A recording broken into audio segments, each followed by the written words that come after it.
നഗരസഭ അതായത് സ്മാർട്ട് സിറ്റിക്ക് അനുവദിച്ച ബസ്സുകൾ നഗരത്തിന് പുറത്തേക്ക് ഓടുന്നത് പുനഃപരിശോധിക്കുമെന്നാണ് മേയർ വി രാജേഷ് നേരത്തെ അടക്കം വ്യക്തമാക്കിയത്. അവർ പ്രതിപക്ഷത്തായിരുന്നപ്പോൾ തന്നെ കൗൺസിൽ പലതവണ ഈ വിഷയം ഉന്നയിച്ചതുമാണ്.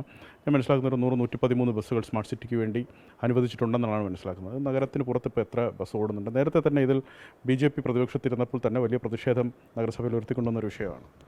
ഞങ്ങൾ മനസ്സിലാക്കുന്നത് നിരവധി ബസ്സുകൾ സിറ്റിക്ക് പുറത്ത് ഓടുന്നുണ്ട്. കരാറും കാര്യങ്ങളൊക്കെ തന്നെ ഇന്ന് പരിശോധിക്കും. അതോടൊപ്പം തന്നെ എത്ര ബസ്സുകളാണ് സിറ്റിക്ക് ഉള്ളിൽ ഇപ്പോൾ ഓടുന്നത്, എത്ര എണ്ണമാണ് പുറത്ത് ഓടുന്നതെന്നൊക്കെ കണക്കുകൾ ആവശ്യപ്പെട്ടിട്ടുണ്ട്. ഏറെക്കുറെ കണക്കുകളൊക്കെ സമാഹരിച്ച് ഇന്ന് കിട്ടുമെന്നാണ് വിശ്വസിക്കുന്നത്. അതിൽ പീക്ക് അവേഴ്സിൽ ഈ ബസ്സുകൾ പൂർണ്ണമായിട്ടും പട്ടണത്തിലും അതിനുശേഷമുള്ള സമയങ്ങൾ ആവശ്യമാണെങ്കിൽ തൊട്ട് അടുത്തൊക്കെ ഉള്ള നഗരങ്ങളിൽ ഓടാമെന്നാണ് കരാറിലുണ്ടതെന്നാണ് ഞാൻ മനസ്സിലാക്കിയത്. ഇന്നാണ് അതിൽ നിയമ വിദഗ്ധരുമായിട്ട് ആ കരാർ വെച്ച് നമ്മൾ ചർച്ച ചെയ്യാനിരിക്കുന്നത്.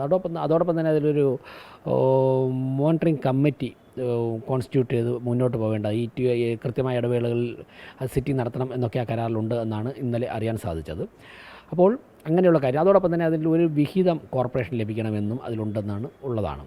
അങ്ങനെയൊക്കെയുള്ള കാര്യങ്ങൾ കൃത്യമായിട്ട് നടക്കേണ്ടതായിട്ടുണ്ട്. അതോടൊപ്പം തന്നെ നമ്മൾ പ്രധാനമായും മനസ്സിലാക്കേണ്ടത്, ഇപ്പോൾ സിറ്റി എന്ന് പറയുമ്പോൾ ഈ കാണുന്ന പാളയമോ തമ്പാനൂരോ സ്റ്റാച്യുവോ ഈ പ്രധാനപ്പെട്ട ബസ് ഓടുന്ന സ്ഥലമൊന്നും മാത്രമല്ലല്ലോ. 100 വാർഡുകളിൽ ഒരുപാട് ഇടറോഡുകളുണ്ട്. ഈ ഇടറോഡുകളിലൊക്കെ തന്നെ ലക്ഷക്കണക്കിന് ആൾക്കാർ താമസിക്കുന്നുണ്ട്. അതിൽ ഒരു വലിയൊരു ശതമാനവും തൊട്ടടുത്തുള്ള സ്ഥലങ്ങളിൽ വീട്ടിൽ ജോലിക്ക് നിൽക്കുന്ന സഹായിക്കാൻ വേണ്ടി പോകുന്നവരുണ്ട്. അതോടൊപ്പം തന്നെ ചെറിയ ചെറിയ ശമ്പളത്തിന് സ്ഥാപനങ്ങൾ പോകുമ്പോൾ 8,000 രൂപ, 10,000 രൂപ, 7,000 രൂപ, ഇതിനൊക്കെ ഈ ശമ്പളത്തിനൊക്കെ ഉൾനാടുകളിൽ നിന്നും ഉൾഗ്രാമങ്ങൾ, കോർപ്പറേഷൻ്റെ ഉൾഗ്രാമങ്ങളിൽ നിന്നും ജോലിക്ക് വരുന്ന ആൾക്കാരുണ്ട്. അവർക്ക് 10 രൂപയ്ക്ക് ഈ ബസ്സിൽ പോകാൻ സാധിച്ചാൽ അത് വലിയൊരു അനുഗ്രഹമാണ്. അങ്ങനെയാണെങ്കിൽ ഈ ബസ്സുകളൊക്കെ തന്നെ ഇട റോഡുകളിലേക്ക് പോകണം.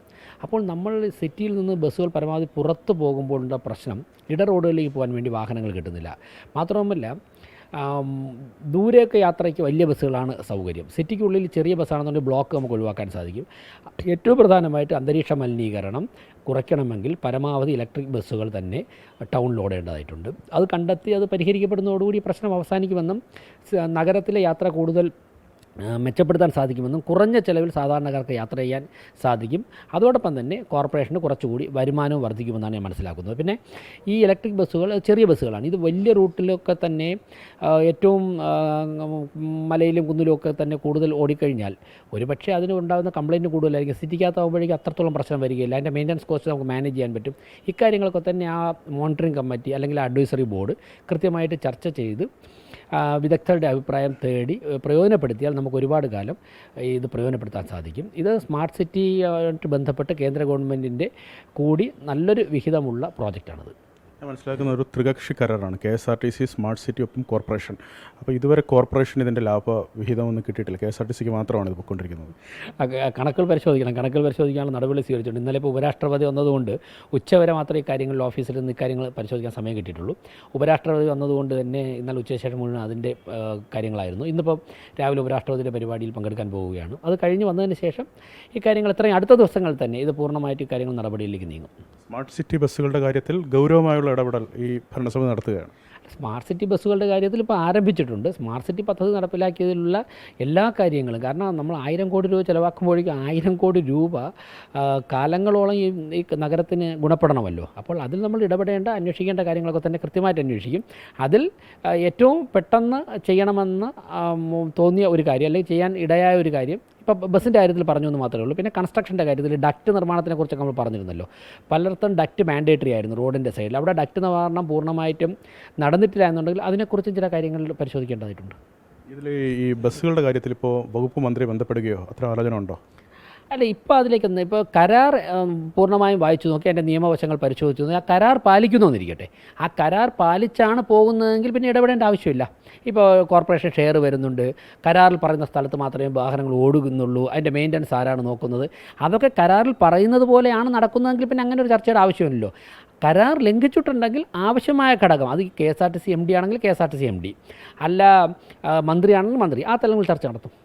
ഇതിൽ പുറത്തു നിന്നുള്ള, അതായത് പൊതുജനങ്ങളുടെ ഒരു അഭിപ്രായം, സാധാരണ അവർക്ക് കൂടുതൽ ബസ്സുകൾ കൂടി കിട്ടുന്നുണ്ട്, അവരുടെ യാത്ര പിന്നെ ബുദ്ധിമുട്ട് കൂടി പരിഹരിക്കുന്നു ഈ വിഷയത്തിൽ എന്നുള്ളതാണ്. അപ്പോൾ അത്തരത്തിൽ നമ്മളൊരു ഇടപെടൽ കൂടി നടത്തിക്കഴിഞ്ഞാൽ നഗരത്തിന് പുറത്തുള്ള ആളുകളുടെ ആ യാത്രാക്ലേശം വർദ്ധിക്കുകയല്ലേ ചെയ്യുക? അല്ല, ഈ ബസ് ഇത് കൊടുത്തപ്പോഴേക്കും എന്താണോ പറഞ്ഞിരുന്നത്, കേന്ദ്ര ഗവൺമെൻറ്റും സ്മാർട്ട് സിറ്റിയിലൂടെ എന്താണോ വിഭാവനം ചെയ്യുന്നത് ആ പർപ്പസ് കംപ്ലീറ്റ് ആയാൽ മതി. എന്തിനാണോ അത് കൊടുത്തിരുന്നത് ആ കാര്യം കൃത്യമായിട്ട് നിർവഹിച്ചു കഴിഞ്ഞാൽ വേറെ പ്രശ്നങ്ങളൊന്നുമില്ല. ഞങ്ങളുടെ പോയിൻറ്റ് മറ്റുള്ളവർക്ക് പരമാവധി സൗകര്യം ഉണ്ടാകണം, സന്തോഷകരമായ കാര്യമാണ്. പക്ഷേ ഈ ഇലക്ട്രിക് ബസ്സുകൾ കൊടുത്തത് എന്ത് ആവശ്യത്തിന് വേണ്ടിയാണോ ആ ആവശ്യം പൂർണ്ണമായിട്ടും നിറവേറ്റണം. നമ്മുടെ 101 വാർഡുകളിലും ഇടറോഡുകളിലും ഈ ബസ്സിൻ്റെ സൗകര്യം നഗരവാസികൾക്ക് ഉറപ്പുവരുത്തണം.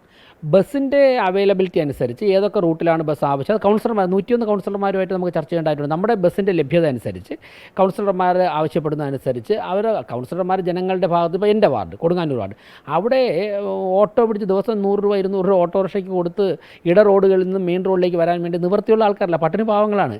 അവരുടെ ഭാഗത്ത് നിന്ന് ആ പ്ലാവോട് ഭാഗത്തുനിന്നൊക്കെ ഭയങ്കര സമ്മർദ്ദമാണ്. അതുവഴി ഒരു 2 തവണയെങ്കിലും ഒരു ചെറിയ ബസ് ഓടിക്കഴിഞ്ഞാൽ ഈ ബസ് തിങ്ങി നിറഞ്ഞാണ് ആൾക്കാർ പോകുന്നത്. അപ്പോൾ നിരവധി കൗൺസിലർമാർ കാര്യം പറഞ്ഞിട്ടുണ്ട്. അപ്പോൾ അവർ ജനങ്ങളിൽ നിന്നും കിട്ടുന്ന വികാരമാണ് 101 കൗൺസിലർമാർ പ്രകടിപ്പിക്കുന്നത്. ആ വികാരം മേയർ എന്നുള്ള നിലയ്ക്ക് എനിക്ക് മുഖവിലേക്ക് എടുക്കേണ്ടതായിട്ടുണ്ട്. ഈ ലാഭവിഹിതം KSRTCക്ക് മാത്രം പോകുന്നു എന്നുള്ളതാണ് അതിൻ്റെ ഒരു പ്രധാന പോയിന്റ്. കരാറിൽ കോർപ്പറേഷൻ ഷെയർ ചെയ്യണമെന്ന് പറഞ്ഞിട്ടുണ്ടെങ്കിൽ ഞങ്ങൾക്ക് കിട്ടണം. പിടിക്കുകയാണ്, അപ്പോൾ ആ ഒരു ബസ് കൂടെ പിടിക്കുകയാണ്. എങ്ങനെ മനസ്സിലായില്ല? സ്മാർട്ട് സിറ്റി ബസ്സുകളുടെ വിഷയം കൂടെ നമ്മൾ കാര്യമായി അതാ ഞങ്ങൾ പ്രതിപക്ഷത്തിരുന്നപ്പോഴേ പറഞ്ഞ കാര്യങ്ങളിലൊന്നാണ്. പ്രതിപക്ഷത്തിരിക്കുമ്പോഴേക്കും പറയുന്ന കാര്യങ്ങളിൽ നടപ്പാക്കാൻ തന്നെയാണ് പറയുന്നത്. ഭരണപക്ഷത്ത് വരുമ്പോഴേക്കും സ്വാഭാവികമായിട്ട് ആ അധികാരം ഉപയോഗിച്ചുകൊണ്ട് നടപ്പിലാക്കാൻ വേണ്ടിയുള്ള പരിശ്രമമാണ് ഞങ്ങൾ നടത്തുന്നത്. വളരെ അത്തരത്തിലുള്ള നിലപാടാണ് മേയർ VV രാജേഷ് വ്യക്തമാക്കിയത്. സ്മാർട്ട് സിറ്റി ബസ്സുകളുടെ കാര്യത്തിൽ നേരത്തെ തന്നെ പ്രതിപക്ഷത്തിരുന്നപ്പോൾ തന്നെ BJPക്ക് നിലപാടുണ്ടായിരുന്നു. അത് നഗരത്തിനുള്ളിൽ ഓടണം, അതിനുശേഷം ഉള്ള കാര്യം മാത്രം മറ്റിടങ്ങളിൽ പരിശോധിക്കാം, അത് കരാറടക്കം പരിശോധിക്കുന്നതും അതിൻ്റെ ലാഭവിഹിതം എങ്ങനെയാണ് വീതിക്കുന്നതെന്നടക്കമുള്ള കാര്യങ്ങൾ പരിശോധിക്കുമെന്നാണ് അദ്ദേഹം 24 വ്യക്തമാക്കിയത്.